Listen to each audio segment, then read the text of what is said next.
I am very, very excited to bring to you this next video. Today we will be looking at the top draft selection for every NFL team. And I don't mean who's the most talented, we could just pick every first round selection, right? No, today we're going to be looking at value. Where in the NFL draft did each team get a player at maybe an injury discount, or maybe a player slipped, or maybe there's just some undervalued guys that teams took advantage of. So it's purely opinion based. You may have 32 different answers than I would. So let's dig in. Let me know your thoughts.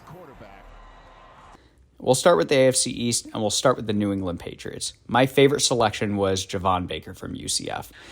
He was a guy I had graded as a second-round wide receiver, ended up going in the fourth, just outside of my top 10 wide receivers. He may not do anything exceptional, but he's a guy who will slide right into that receiver room and be a great target for Drake May. I expect him to succeed pretty early in his career. The Bills had a few guys that I really, really liked, but my favorite out of the bunch was Edefwan Olufashio. He had a fourth-round grade for me. Bills were able to get him in the fifth round. I think he's a guy who actually slides in pretty early for the Bills and makes a good impact. I'm really shocked that he lasted as long as he did. He does a lot of things super, super well. I think he can be a good coverage linebacker. He has his limitations for sure. Will he ever be an all-pro? No, probably not. But this is a guy who they got on day 3 who I think could be a starter for them right off of the bat. So next up, we'll be talking Miami. I had trouble picking what prospect to go with. They had a few really, really great selections. Jalen Wright, the top running back in the draft, in my opinion, really adds a lot to the offense. But my favorite is Malik Washington, the wide receiver from Virginia. He had a day 2 grade for me, an early third-round grade. The fact that he lasted all the way to the 6th round is laughable. He is going to be such a good slot receiver in the NFL. He has some special teams abilities.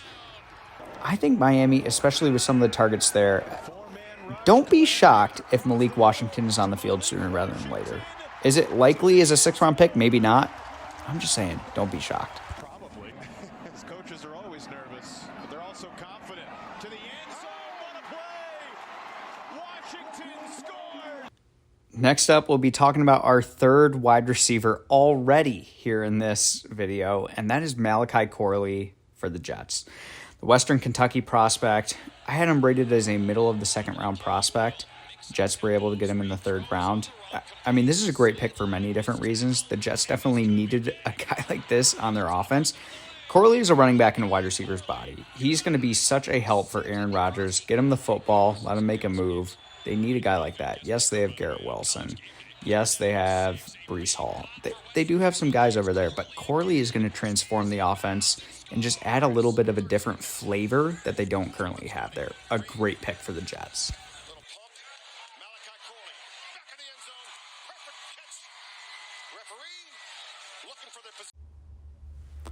For the Cleveland Browns, I really loved their selection of Zach Zinter from Michigan. And I think, they probably drafted him right around where consensus was, but what they're getting is a guard at a value. Zach Zinter, obviously coming off of a leg injury, wasn't rated quite as highly as he probably would have been if he were healthy. What the Browns are getting is a starting guard in the NFL. Zach Zinter, when he's healthy, will be an instant addition to that offensive line. Just watch. Are you ready for maybe the steal of the draft?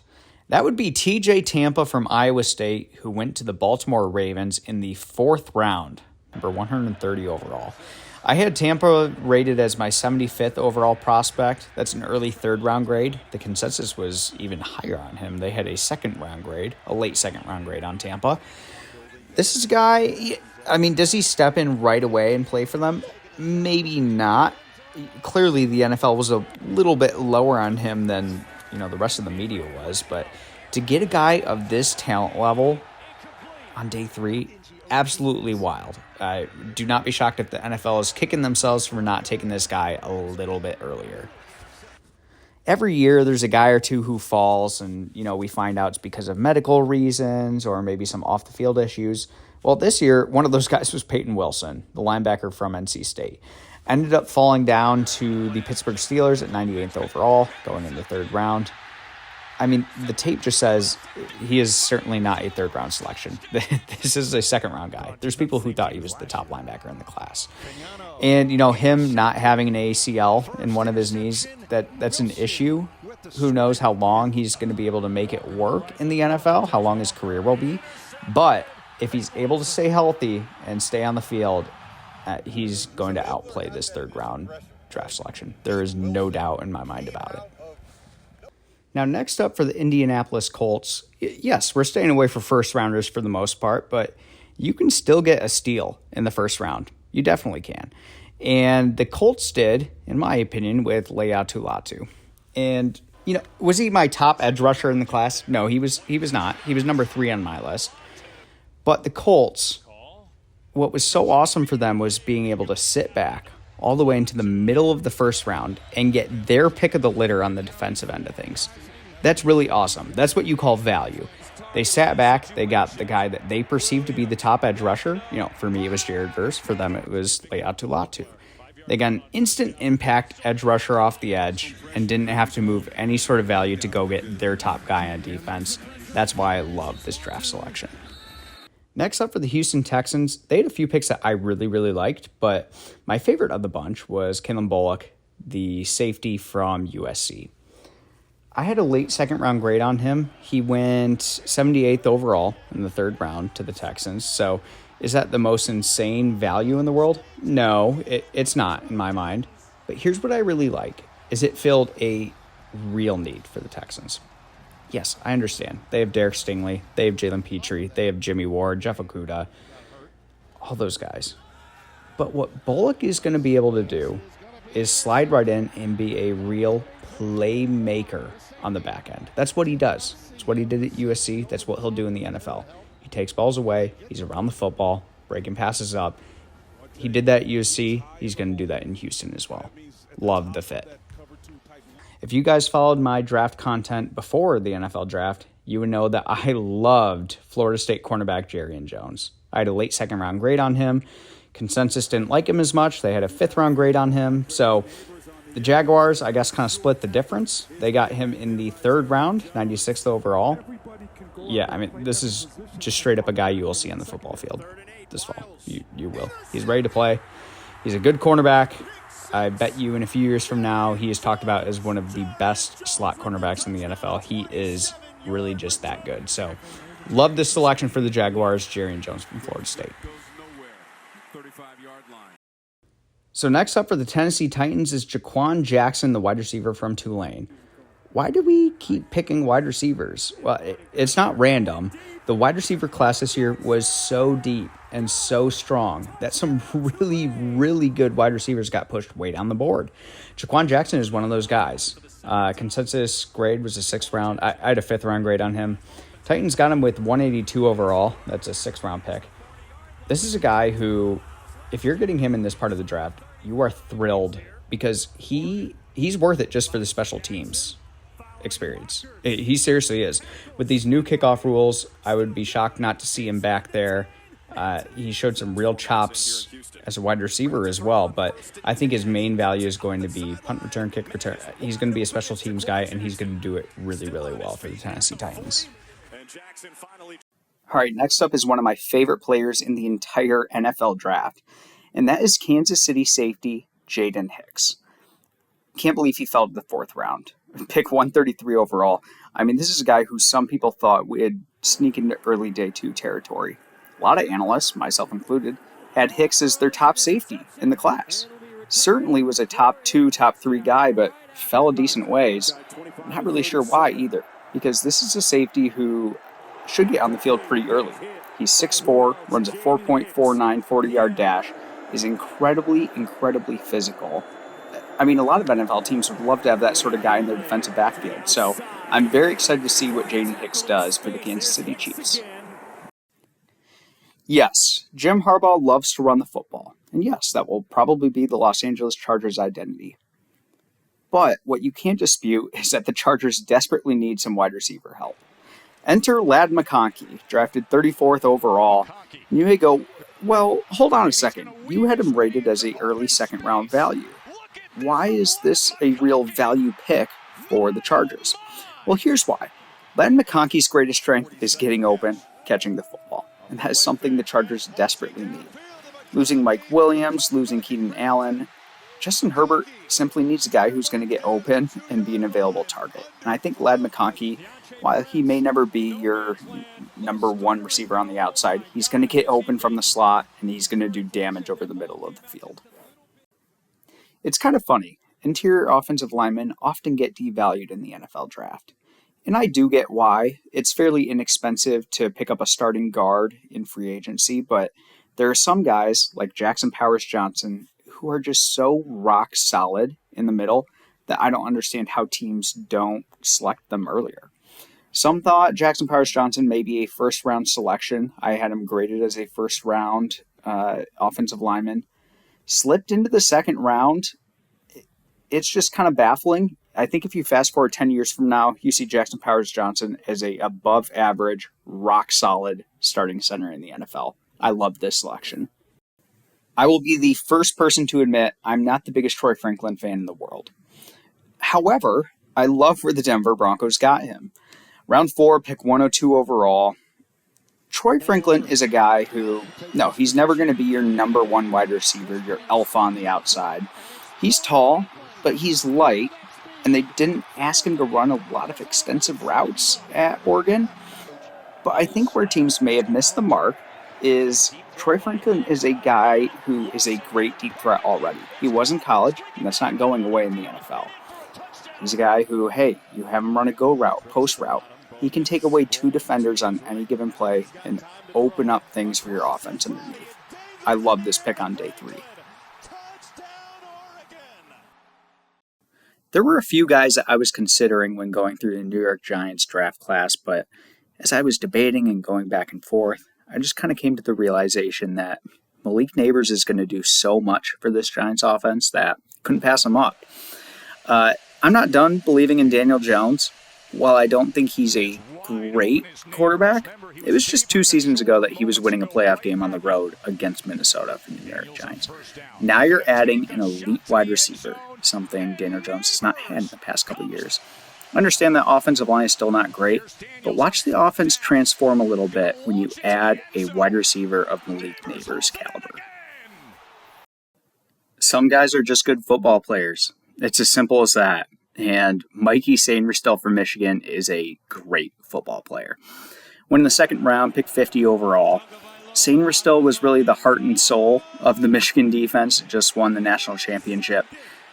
You know, is he ever going to play outside corner? Probably not. He did a little bit at Michigan. I think his size would be a little bit more of a concern at the next level.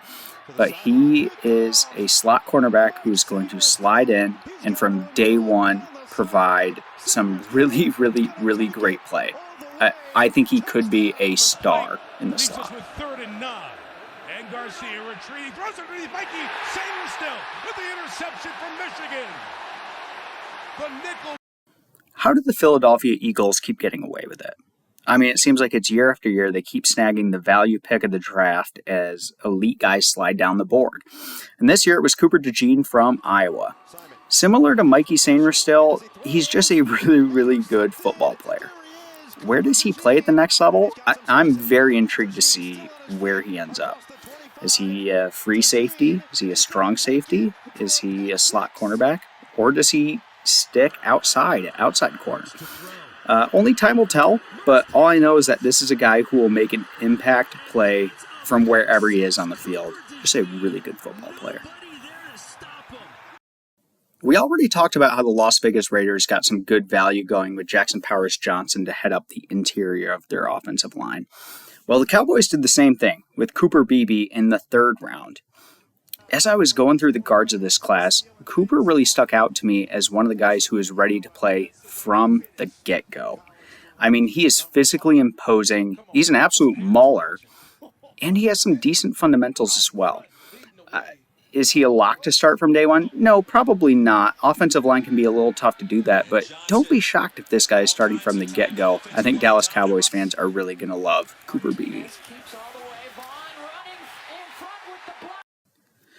Every year we see some guys who go back to school, they bet on themselves to up their draft stock, and it works out. They end up being a first-round selection. It's a great story. sometimes it doesn't work out that way. And that was kind of the case for Kalen King, cornerback from Penn State. Kalen, had he entered the NFL draft last year, probably would have been a day 2 pick, certainly not a day 3 selection, and decided to return for Penn State for one final year. Didn't go quite as planned. And so a guy who a lot of people were talking about as a first-round selection heading into the year fell all the way down to day 3 and nearly all the way out of the draft. If he bounces back to his 2022 form, the Packers could have an absolute steal at cornerback. Lions general manager Brad Holmes has developed a bit of a reputation with his unorthodox style of drafting, but really did not mess around with his Terrion Arnold selection in the first round. I had Terrion Arnold rated as my top cornerback in this draft class. I think a lot of others did too. And so as the top offensive talent went early in this draft, the premium defensive talent just got shoved down the board. So I loved the move for the Lions, who had a real need at cornerback. Was move up 5 spots into slot 24, and they got themselves a starting caliber cornerback from the get-go on day 1.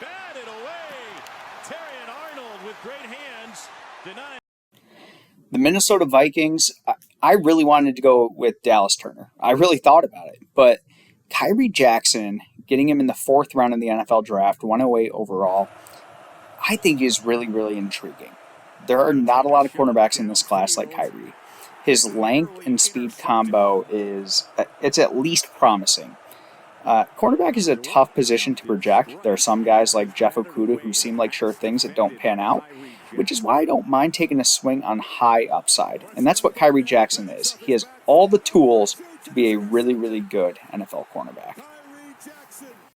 The Chicago Bears, they didn't have a whole lot of draft capital, had number 1 overall, number 9 overall, and I'm going with Caleb Williams for my favorite selection for them. Yes, he was the top overall selection. Mathematically, can't really be a value pick, right? If you're number 1, you have to get the top guy. But as we look at the Chicago Bears franchise, and as they try to get back to competing for division titles, it's got to start with the quarterback position. And I think they found themselves a good one with Caleb Williams. And so if the rest of the picks pan out, but the quarterback doesn't, it's still going to be an uphill battle. As the Bears try to climb back, this is the pick that's really going to get them going in the right direction if Caleb Williams pans out. We will stick with the trend of cornerbacks going to NFC teams, and we will talk about Kool-Aid McKinstry, who went 41st overall, fell out of the first round into the second round. I think going into the 2023 season, Kool-Aid McKinstry is really the better cornerback out of the 2 Alabama prospects, McKinstry and Terrion Arnold. Arnold obviously had a great 2023, ended up being the second cornerback taken in this class, but Kool-Aid, I think, should slide right into that cornerback 2 spot for New Orleans. They've been looking for a suitable corner opposite of Marshawn Lattimore.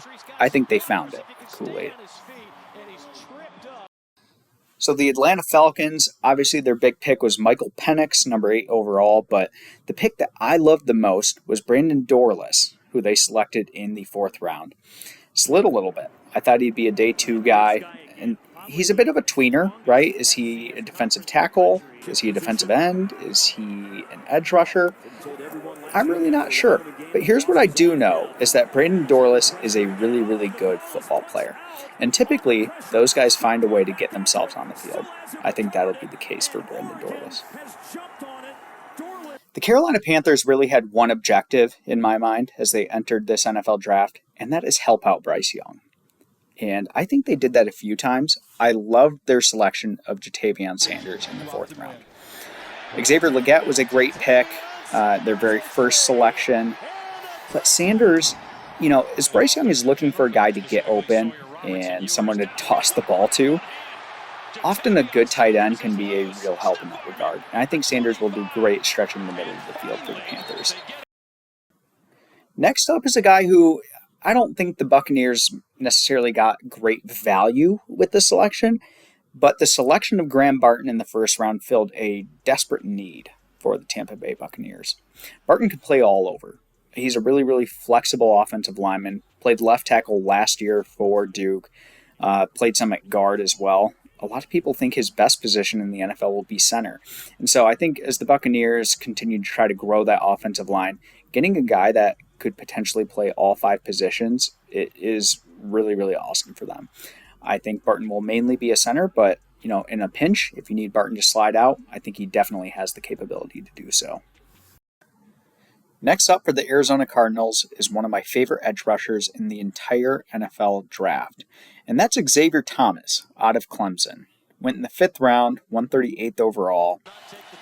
Thomas, I had a day 2 grade on him. I thought he should have been a 3rd round selection. I don't know that he's ever going to be a real high quality starter, but I think certainly he's going to be a good depth addition who's going to be able to come in situationally and provide some decent pass rushing off the edge. He's just a guy who I really, really like, and I think Arizona will definitely use.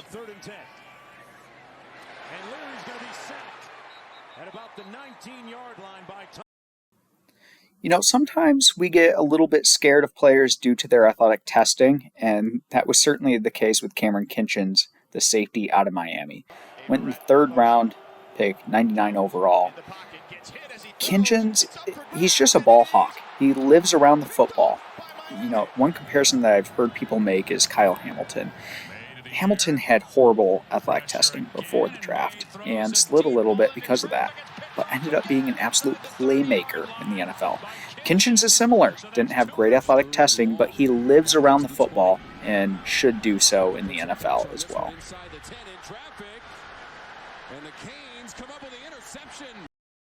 I am all about taking dart throws in the NFL draft on guys with high upside, and the Seahawks did that in the 6th round of this year's draft with DJ James, the cornerback from Auburn. He has pretty decent height, 6'1". The thing with James, he's just undersized, 164 pounds. Definitely going to have to bulk up a little bit to play in the NFL, but he's really good in man coverage, and he's extremely quick. And just those 2 things alone, I think give him some hope that he may eventually turn into a starter at the NFL level. Usually don't want to bet on day 3 guys, but I think DJ James actually has a pretty decent chance. There are a few safeties in this year's draft class that I really, really liked, and one of those is Malik Mustafa, the safety from Wake Forest. Went in the 4th round of the San Francisco 49ers. He can play really at all levels of the field. I think he can play that deep post safety if you asked him to do so. But he's much more natural when he's around the line of scrimmage and making plays. He's a good tackler. He's around the football a decent amount. I think he's just a versatile safety that you can move around a little bit, and he'll make plays wherever you ask him to. I appreciate you tuning in and following along as we go through all 32 NFL teams. If you want a more in-depth breakdown of each of these 32 players that we went over today, the links will be down in the description. Feel free to check them out and let me know your thoughts on each player.